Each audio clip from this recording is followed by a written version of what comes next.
Hello my dear students, welcome back to online classes. This is your subject teacher of English from LPM Public School which is situated in Golabachar, Gorakhpur. My dear student, as you all know, this is your revisional class. So student, in my previous video we have already revised chapter 1 to 6 and today we are going to revise the next chapter, that is the chapter number 7. So for that, first of all you all take out your new Champs English Reader book and open chapter number 7.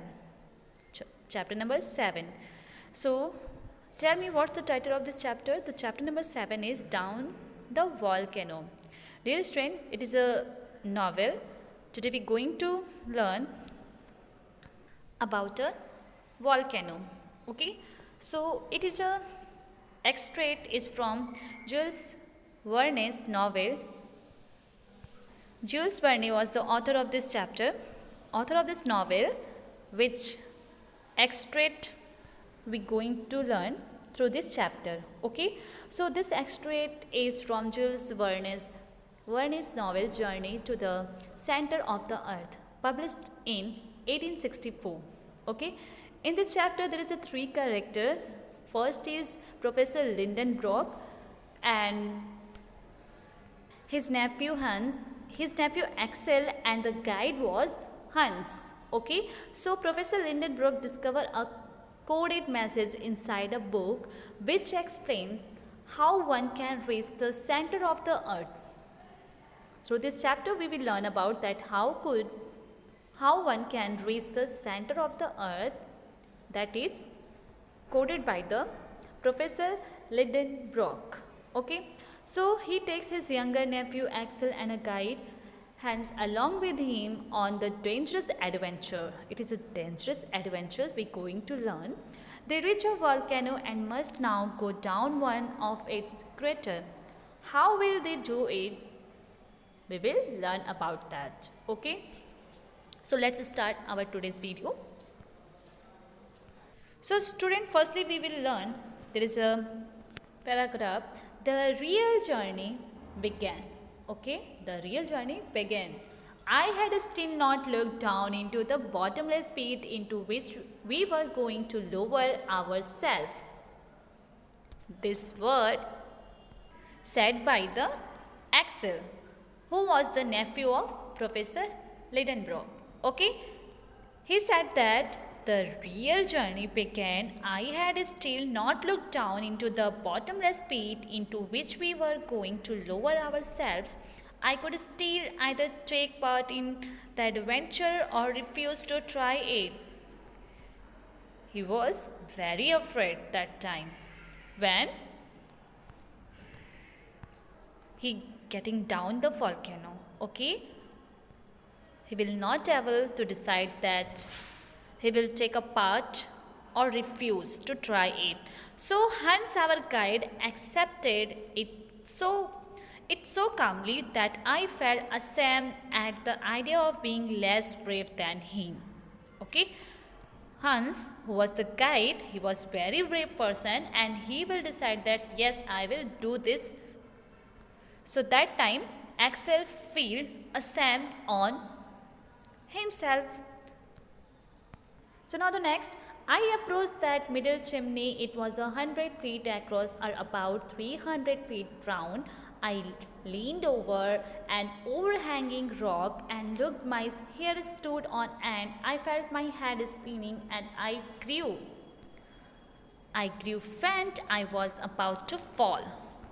But what happened? When a hand held me back, it was Hans.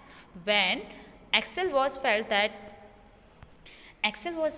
that his head spinning and he was about to fall. So that time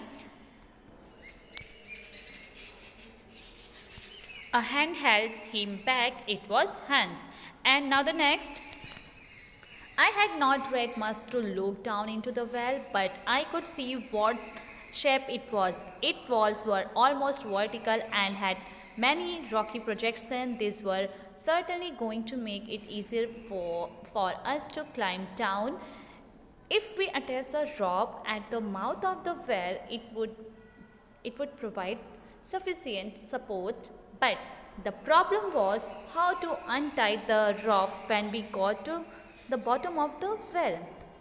There is a problem that if they attached a rope at the mouth of the well, it would provide sufficient support. But there was a big problem that how to untie the rope when they got to the bottom of the well. So that time, Professor Lindenbrock solved the problem. He used a very simple method to get round this difficulty. He unrolled a rope as thick as a thumb and 400 feet long. First he dropped half of it down into the crater, then went the middle of it round a block of lava, and finally threw the rest of it also down into the chimney. This way we could climb. This way they all could climb down, holding together the two halves of the rope. When they all reached the bottom, they could easily bring the rope down by letting one end go and pulling the other. So now, said my uncle, who was the Professor Lidenbrock, having finished this preparation, let's think about the luggage. When they solved the first problem of the journey, that how could they untie the rope, after that there is a second problem, is that how could they carry their luggage into the bottom of well. So it will be split into three, and each of us will tie a package to his bag. I refer only, there is a Professor Lindenbrock said, I refer only to the breakable objects because breakable object was very important.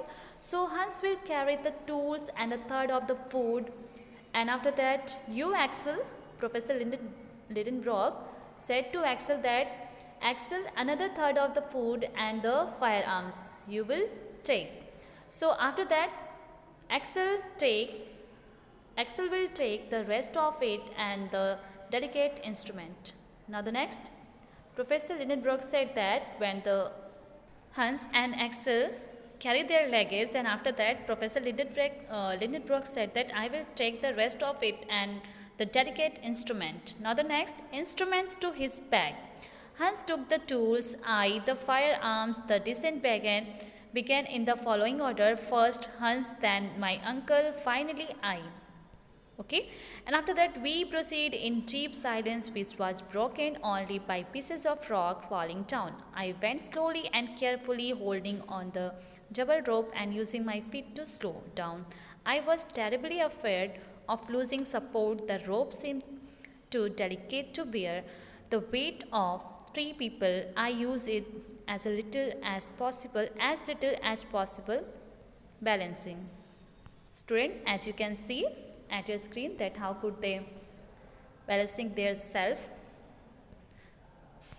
Dear student, you will see that how could they balance their self when they getting down the volcano, okay. Now the next, after that, myself on the lava projection with my feet. When one of these rocks happened to come loose under Hans' feet, he would say in his calm voice, careful.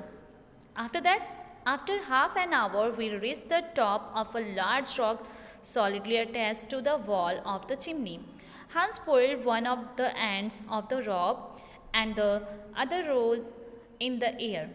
Leaning over our narrow platform, I noticed that the bottom of the hole could still not be seen.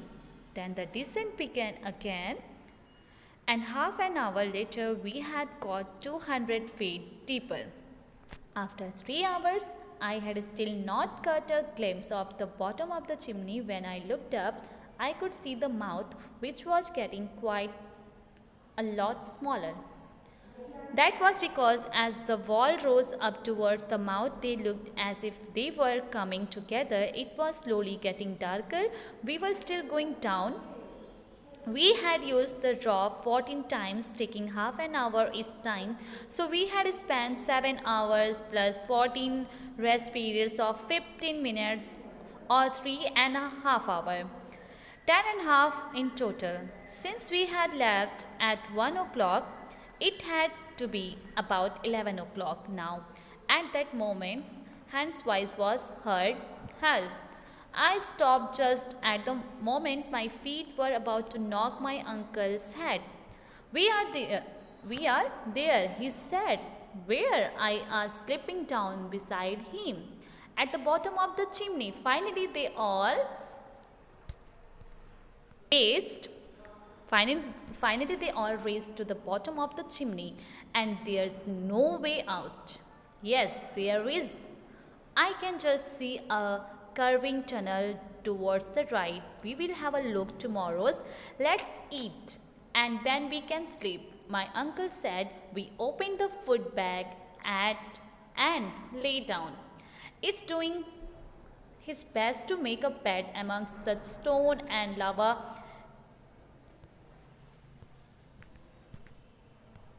debris.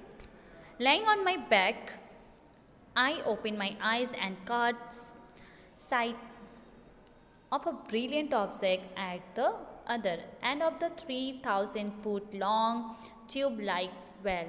It was a star, but not twinkling at all. My knowledge of the astronomy told me that it was the star Beta of the constellation Little Bear. Then I fell into a deep sleep. Okay? After completing the journey, when they all completed their journey, they ate, and after that, they all sleep. Okay, student? So, student, this is the story that we read about the whole journey of Professor Lidenbrock and his nephew and guide. Okay, student, that how could they race to the bottom of the volcano. And after this, one by one, I'm going to explain this exercise to you. Okay, so first of all, we will learn about the word meaning that is given in this chapter. Okay, so there is a first word that is given. As you can see, there is a first word that is craters. What is craters? Do you know about the craters? Here the large, often deep holes that form the mouths of volcanoes, that is called craters. Second is bottomless pit. Bottomless pit. What the meaning of bottomless pit? It means very deep hole. After that, chimney. What the meaning of chimney? Here is a crater. Next is projection. Here pieces of rock sticking out, that is called projection. Now the next word that is given on the next page, as you can see, there is a next stage. Constellations Little Bear. Constellation Little Bear, the meaning of this given word is a group of 7 stars. A group of 7 stars in the sky which together are said to look like a small bear. Okay. The meaning of constellation Little Bear is a group of 7 stars in the sky which together are said to look like a small bear. Okay, student? So these are the word meaning that is given in your book. So you must be learn this all given word meaning one by one, and you must be also write down in your fair copy. You have to practice this all given word meaning. Okay, and after this there is a exercises, that is the first exercise that is given. Read the sentences and answer the question. There is a first exercise. Read the sentences and answer the question. So here is the first sentence is that is given.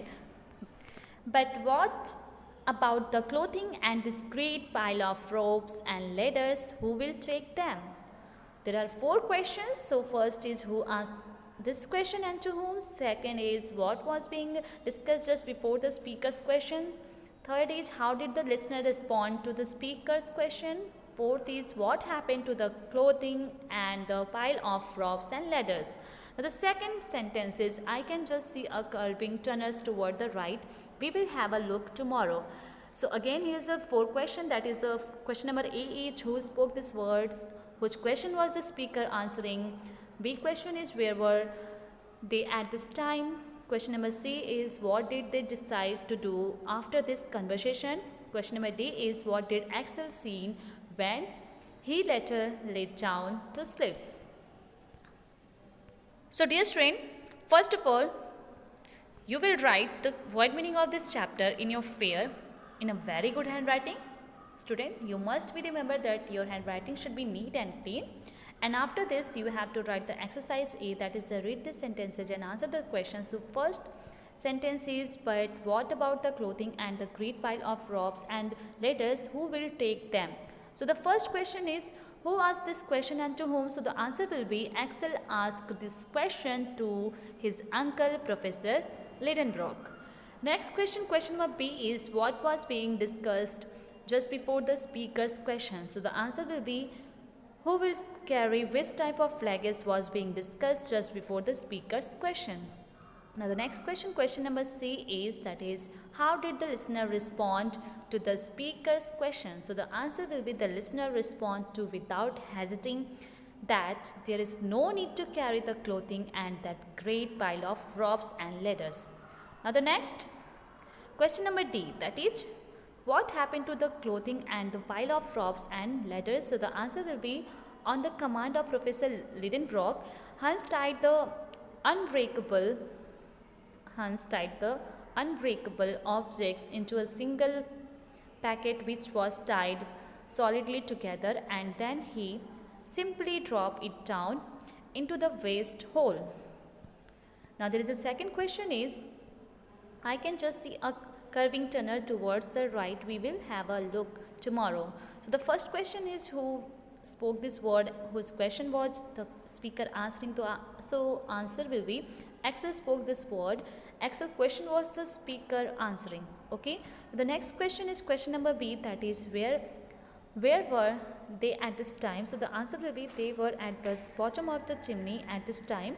Next is question number C, that is, what did they decide to do after this conversation? So the answer will be, they decide to eat and then sleep after this conversation. Now the question number D is, what did the Axel see when he later lay down to sleep? So the answer will be, after laying down to the sleep, Axel saw a star which was not twinkling at all.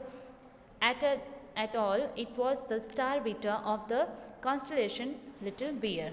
Okay students, so dear student, you must be prepared this all word meaning and question answer.